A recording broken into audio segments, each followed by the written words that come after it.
Hi everyone, my name is Julia M. Spencer. I'm a real estate advisor, investor, and your number one source for real estate advice online. I'm alive. Hello, very alive. See, I'm like breathing, I'm alive. I say that because this video is about proof of life and the fact that somebody thinks that I'm dead. And long time no see. Thank you so much for all your subscribers. I am still making videos. It's a little bit slower now because I started a new career. But anyway, I want to make this video about proof of life and what does that actually mean as it relates to real estate, because this may happen to you as well.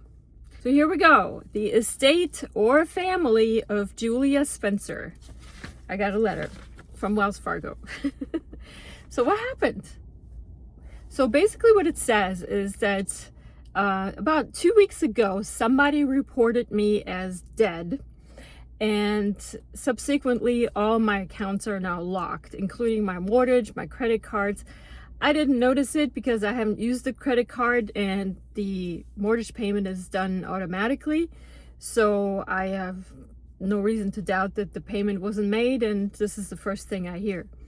So what is going on? So I called them, of course, and I'm a real estate advisor, investor, and this is the kind of stuff that I deal with every day. So this is interesting to me.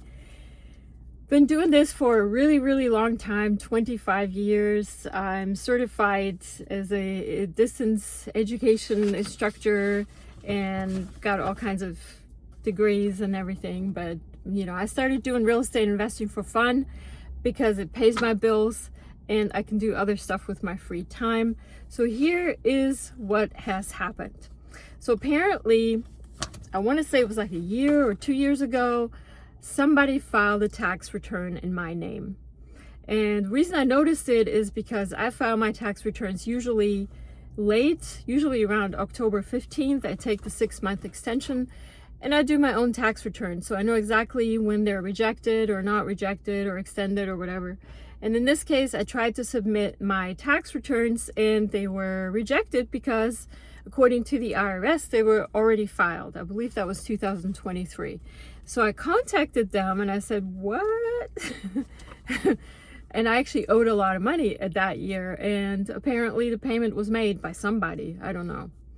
So I was like, well, that's not necessarily a bad thing if somebody else made the payment for me, but let's just investigate this further, because if there is some sort of fraud going on, there might be more issues I might be having with this later, so it's probably best to just clear this up. So I called the IRS, I reported it, I had to fill out an affidavit of fraudulent activity. I submitted that, and then I was told it might take up to 36 months for them to resolve this.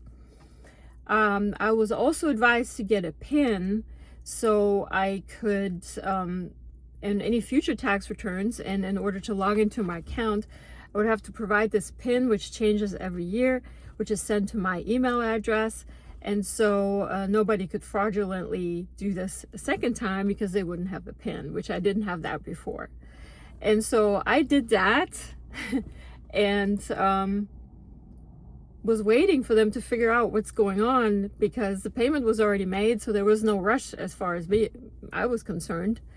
So apparently I submitted my tax return in a printout form, and at some point, actually at no point did I ever get any kind of message back, but when I called it said everything is settled, and I was waiting for my actual refund, was supposed to have been $1,500. And this was for my next year tax return. And so apparently they redid my tax return from and I'm not even sure exactly how everything went down, but something along the lines of that there was a refund, a small one, and all of a sudden I didn't owe any money, but there was a small refund, but the small refund went to the original person that fraudulently filed the tax return on my behalf. So what I would have had to do is go to a local IRS service center, because I called them again and explained my situation, to get that $1,500 refunded to my account instead of their account, and then I would have had to owe the big large amount that they paid on my behalf. So needless to say, the information and the data was all over the place, and quite honestly, I'm not even sure I understood it even to this day. I just know that for 2023 and 2024, I was good to go because it says 0 on my tax file on the IRS.gov website.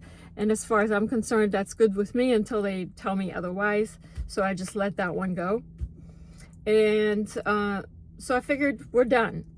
So apparently now I'm getting a letter from Wells Fargo stating that, hey, we've learned that you died, and we found out from a third-party provider, apparently. So I called them today.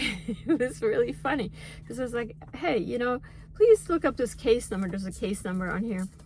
And they're like, so who's calling? And I'm like, I'm Julia Spencer. And they're like, oh, and where do you live? And I gave them all my information, my date of birth and my social.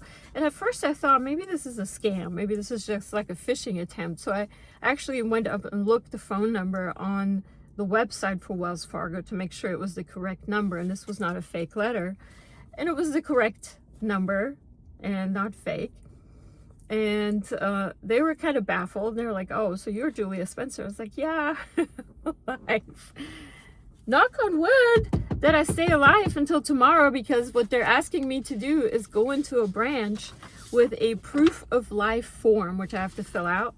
And I have to provide that along, hopefully somebody there will be there who can,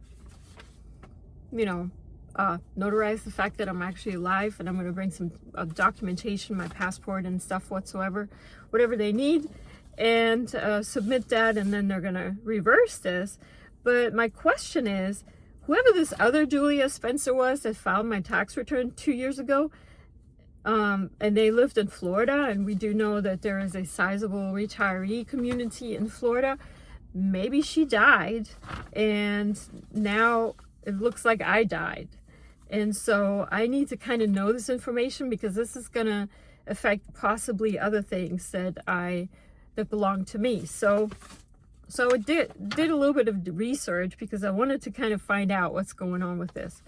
And apparently it's actually not that uncommon for mortgage providers or any other kind of people that have accounts in your name to make a clerical mistake and have errors. They usually get their information from Social Security Administration, or maybe there was a flag on your credit report that you died, or maybe from a funeral home. In this case, the representative from Wells Fargo told me they did not get it from a funeral home.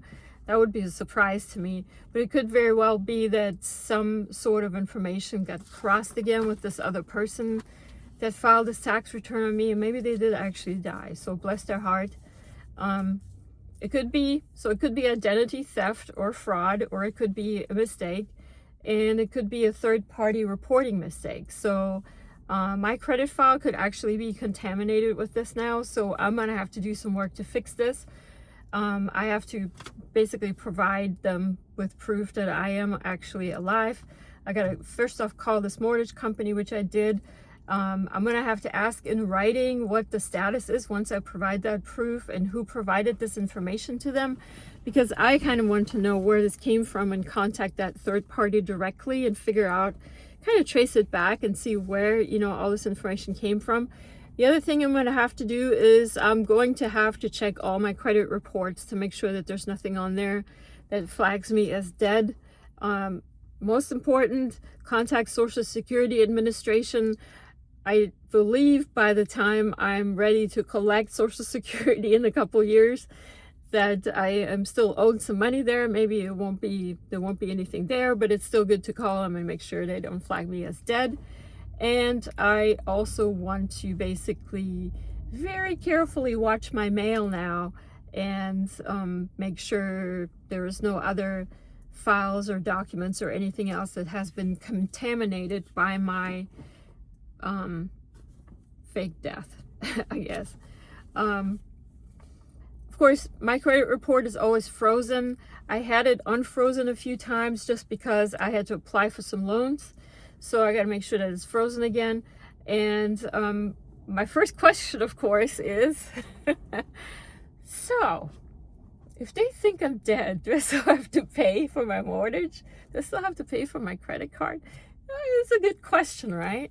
So yeah, so unfortunately, only two things can happen as far as your credit card.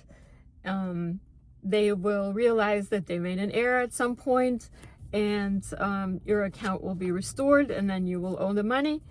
Or if they continue to think that you're dead, they will forward the debt to your estate, which will include all kinds of fines and fees that have accumulated by then. And then your estate will be responsible for it. Of course, there won't be an estate because I'm not dead yet. And so you really kind of have to fix it and make sure you don't have any of those deceased flags on your credit report. You really have to kind of monitor to make sure nothing is falsely closed or you're disadvantaged in any other way as far as credit reports or accounts or anything else. So I'm going to be watching that very carefully. They actually did send me a letter here asking for request for contact information for deceased customer. It's always kind of morbid to get stuff like this because I'm very much alive. I feel good. Like, I'm not dead yet. How's that Monty Python line go? I'm not dead yet. I think I'm gonna go for a walk. I feel good. Anyway, I'm laughing.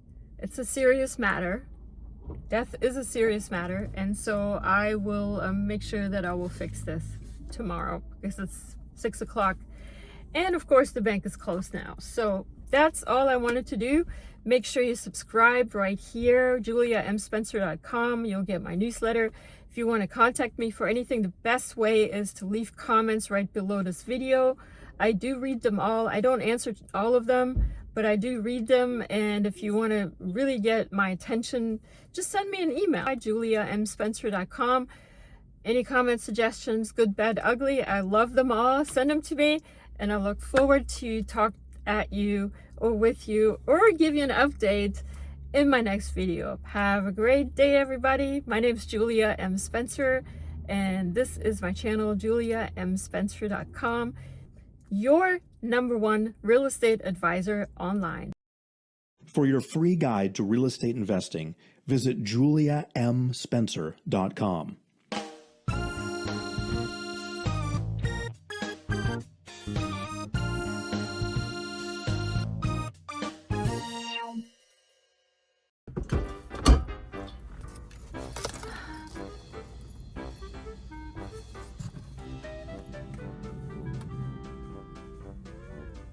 Hi.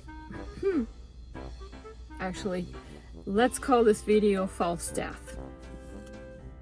Or we may not name it that way. I don't know what we're gonna name it. False Death is okay, I guess. It's really easy. There's a contact form on my website. Your real estate advisor. Bye-bye, everyone.